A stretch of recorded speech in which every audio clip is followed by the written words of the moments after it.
আব্দুল কাদের মোল্লা যেদিন ওনাকে ফাঁসি দেওয়া হয়, জামাত নেতা, তো আমার মনে হচ্ছিল যে একজন মানুষ, তাকে কোনো অপরাধ ছাড়া জুডিশিয়াল কিলিংয়ের মাধ্যমে ফাঁসি দেওয়া হচ্ছে, এবং তার ছেলেরা, তার মেয়ে, তার পরিবার কিভাবে একটা ফাইল নিয়ে একা।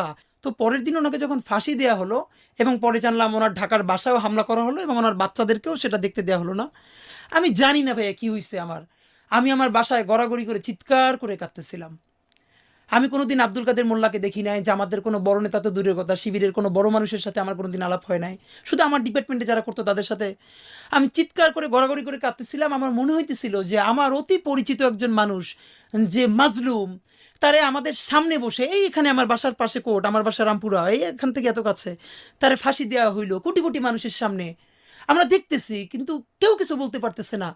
আমি এটা নিতে না পারি, আমার মনে আছে আমি গড়াগড়ি করে শব্দ করে কাঁদতেছিলাম। কিন্তু ভয়াবহ অভিজ্ঞতা হলো, আমার বোনও তখন কাঁদতে